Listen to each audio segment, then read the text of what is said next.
ദൈവമാതാവിൻ്റെ വചനപ്പ് പെരുന്നാൾ 7-ാം ദിവസം.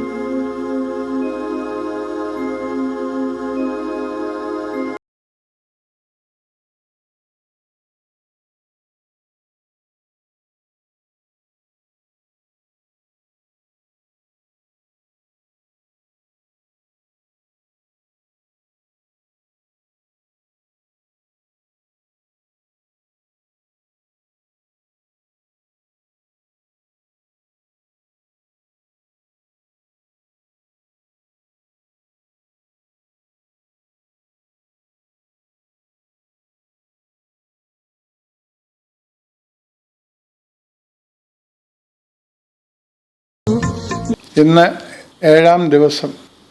വിശുദ്ധ യോഹന്നാൻ 19:26. യേശു മാതാവിനോട്, അമ്മേ, ഇതാ അവിടുത്തെ മകൻ എന്ന് പറഞ്ഞു.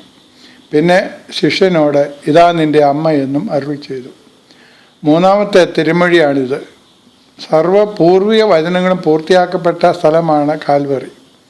അവിടെ മനുഷ്യവർക്കെതിരെ പാവം കഴുകിക്കളയുവാൻ രക്തം ചിന്തപ്പെട്ട പുണ്യ സങ്കേതമാണ്. ദൂരക്കാഴ്ചയ്ക്ക് ആ ചെറിയ മല മനുഷ്യൻ്റെ തലയോട്ടിയുടെ രൂപമായിരുന്നു എന്ന് പറയപ്പെടുന്നു. ക്രൂശിൽ ചൊരിഞ്ഞ പുണ്യരക്തത്താൽ തൻ്റെ അടുക്കലേക്ക് വരുവാൻ ദൈവം എല്ലാവരെയും ക്ഷണിക്കുന്നു, കുഞ്ഞാടിൻ്റെ കല്യാണ വിരുന്നിൽ സംബന്ധിക്കുവാൻ.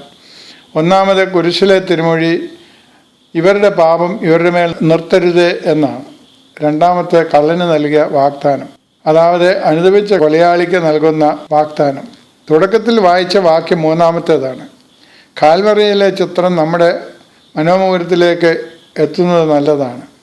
നമ്മുടെ കർത്താവിന് 6 അടിയിൽ കൂടുതൽ പൊക്കമുണ്ടായിരുന്നു എന്ന് ശാസ്ത്രജ്ഞന്മാർ പറയുന്നു. അപ്പോൾ കുരിശിൻ്റെ പൊക്കം ഊഹിക്കാവുന്നതാണ്. 3 കുരിശുകൾ ചക്രവാളത്തെ ഭേദിച്ച് ആകാശത്തിൽ ഉയർന്നു നിൽക്കുന്നു.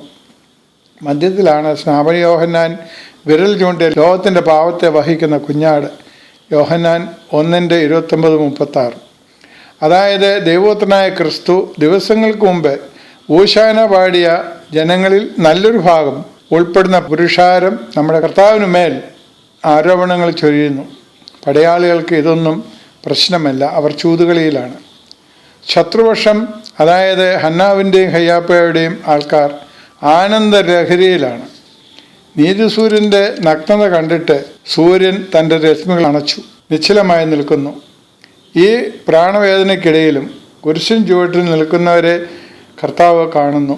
3-4 സ്ത്രീകളും തൻ്റെ പ്രിയപ്പെട്ട അരുമശിഷ്യനും. സ്ത്രീകളിൽ അമ്മയുമുണ്ട്. അമ്മയോടുള്ള കരുതൽ അവിടെ പ്രസക്തമാണ്. അവർക്ക് കേൾക്കുവാൻ പാകത്തിൽ അമ്മയോട്, അമ്മേ, ഇതാ അവിടുത്തെ മകൻ. അരുമശിഷ്യനോട്, ഇതാ നിൻ്റെ അമ്മ. അതായത് ഇനിമേലിൽ അമ്മയ്ക്ക് പ്രിയ ശിഷ്യൻ മകനും പ്രിയ ശിഷ്യന് ഇനിമേൽ മാതാവ് അമ്മയുമായിരിക്കും. നവസുവിശേഷകർക്ക് മാതാവിനെ ഉപ്പിട്ട വട്ടി എന്ന് വിളിക്കാറിയാം. വിളിക്കുന്നവർക്ക് ഈ അംഗീകാരം ദഹിക്കുമോ ആവോ. നാം ഒന്ന് ഓർക്കേണ്ടത്, അമ്മ കുരിശിന് ചുവട്ടിലാണ്, മീതയല്ല. എന്നാൽ സഭയുടെ പ്രതിനിധിയും സഭയ്ക്ക് മുന്നിലുമാകുന്നു. ഗബ്രിയേൽ മാലാഹയുടെ ദൂത് ലഭിച്ചതു മുതൽ ദേവാലയത്തിലെത്തിയപ്പോൾ ശിമോൻ എന്ന വൃദ്ധൻ പറഞ്ഞതുപോലെ ഹൃദയത്തിലൂടെ അനേകം വാൾ കടന്നുപോയി.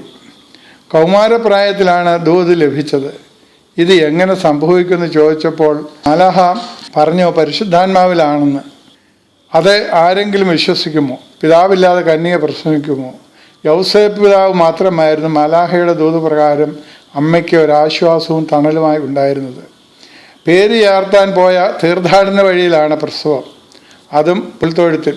നാം ചിലപ്പോൾ അന്നത്തെ സത്രക്കാരെ പഴി പറഞ്ഞു എന്ന് വരാം.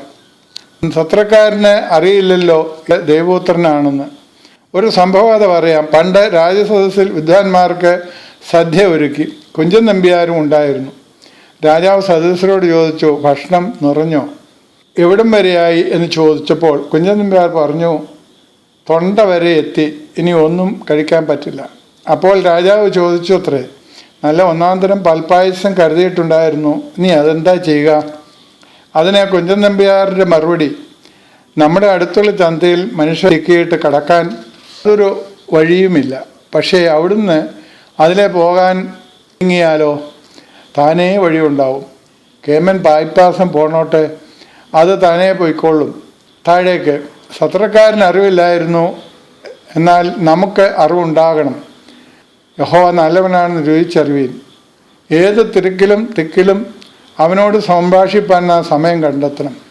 സമയമില്ല എന്ന് പറയുന്നത് അത് ദൈവത്തോടുള്ള നിന്ദയാണ്, നമ്മെ കാത്തു പരിപാലിക്കുന്ന ദൈവീയ ശക്തിയോട്. കുഞ്ഞ് പിറന്നു കഴിഞ്ഞ് പാലായനമായിരുന്നു തലയിൽ വര. ഭരണാധിപൻ്റെ ഭീഷണി മൂലം പരിശുശ്രൂഷ ആരംഭിച്ചു കഴിഞ്ഞും സ്വസ്ഥതയില്ലായിരുന്നു. യഹൂദ സംരക്ഷണ സമിതിയുടെ ആക്രോശങ്ങളും വളഞ്ഞിട്ടുള്ള ആക്രമണങ്ങളും പരിധി കവിയുന്നതായിരുന്നു. അതിന് മതനേതാക്കന്മാരുടെയും ജനനേതാക്കന്മാരുടെയും പൂർണ്ണ പിന്തുണയും ഉണ്ടായിരുന്നു. നാം ചിത്രത്തിലൊക്കെ കണ്ടു കാണും കണ്ണീർ പറ്റി വരണ്ട അമ്മയുടെ മുഖം. ഏതൊരു അമ്മയും തൻ്റെ കുഞ്ഞിനെ ആദ്യം മുത്തം വയ്ക്കുന്നത് തിരുനെറ്റിയിലാണ്. ആ തിരുനെറ്റിയിലാണ് മുൾക്കുരീടം. ആണികൾ അടിച്ചു കയറ്റിയിരിക്കുന്ന കരങ്ങൾ പിടിച്ച് പിച്ചു വെച്ച് നടത്തിയിട്ടുള്ളതാണ്. അമ്മയുടെ കൈക്ക് പിടിച്ച് പിച്ചു വെച്ച് നടന്ന കാലുകളും ഇരുമ്പാണികളാൽ തറയ്ക്കപ്പെട്ടിരിക്കുന്നു. നിശ്ചയമായും ആ മാതാവ് കൈപ്പോടെ കരഞ്ഞു കാണും. ഇടനെഞ്ച് പൊട്ടുന്ന പോലെ തീവ്ര ദുഃഖം അനുഭവിച്ചിട്ടുണ്ടാവും. ശിഷ്യന്മാർ പോലും ഓടിപ്പോയി എന്നാണ് വിശുദ്ധ മത്തായി ശ്ലീഹ രേഖപ്പെടുത്തിയിരിക്കുന്നത്. അരുമ ശിഷ്യനടക്കം എന്നാണ് കരുതുന്നത്. വിശുദ്ധ മത്തായി 26:33. പക്ഷേ പിന്നെ സങ്കടപ്പെട്ട് അരുമ ശിഷ്യൻ തിരിച്ച് വന്നിരിക്കണമല്ലോ. ഗുരുവിനോട് താൻ കാണിച്ചത് വലിയ അപരാധമാണെന്ന് ഓർത്തു കാണും. നമുക്കെപ്പോഴെങ്കിലും സങ്കോചം തോന്നിയിട്ടുണ്ടോ നമ്മെ നടത്തുന്ന ദൈവത്തെ നാം മറക്കുന്നതിൽ? കർത്താവിൻ്റെ സ്നേഹം അത്രയ്ക്ക് അനുഭവിച്ച ആളായിരുന്നു യോഹന്നാൻ. നാമും അങ്ങനെയല്ലേ? കുരിശിൻ്റെ ചുവട്ടിൽ ഭയരഹിതനായി അന്ത്യത്തോളം കൂടെ ഉണ്ടായിരുന്നു പ്രിയശിഷ്യൻ. ശത്രുക്കൾ രക്തദാഹത്തിനായി മുറവിളി കൂട്ടുമ്പോൾ അമ്മയും ചില സ്ത്രീകളും യോഹന്നാൻ കുരിശിന് ചുവട്ടിലുണ്ടായിരുന്നു. കർത്താവിൻ്റെ പരിശുശ്രൂഷയുടെ വിവരങ്ങളിൽ ഔസേപ്പിനെ കാണുന്നില്ല. മാത്രമല്ല, ചില പ്രൊട്ടസ്റ്റുകാർ പറയുന്ന പോലെ വേറെ സഹോദരങ്ങൾ ഉണ്ടായിരുന്നുവെങ്കിൽ കർത്താവ് അമ്മയെ പ്രിയശിഷ്യനെ ഏൽപ്പിക്കുമായിരുന്നോ? ഉപദ്രവിച്ചവർക്ക് വേണ്ടി പ്രാർത്ഥിച്ചു. അനുഭവിച്ച കള്ളനെ പർദീസ വാഗ്ദാനം ചെയ്തു. മൂന്നാമത് തൻ്റെ മാതാവിനെ സുരക്ഷിത കരങ്ങളിൽ ഏൽപ്പിക്കുകയും ചെയ്തു. മാതാപിതാക്കളെ ബഹുമാനിക്കണമെന്ന് നമ്മെ പഠിപ്പിച്ച കർത്താവ് തന്നെ 9 മാസം ചുമക്കുകയും കരുതലോടെ വളർത്തുകയും ചെയ്ത അമ്മയെ സുരക്ഷിത കരങ്ങളിൽ ഏൽപ്പിച്ചു. അത് നമുക്ക് മാതൃകയാവട്ടെ. ദൈവം നമ്മെ അനുഗ്രഹിക്കട്ടെ.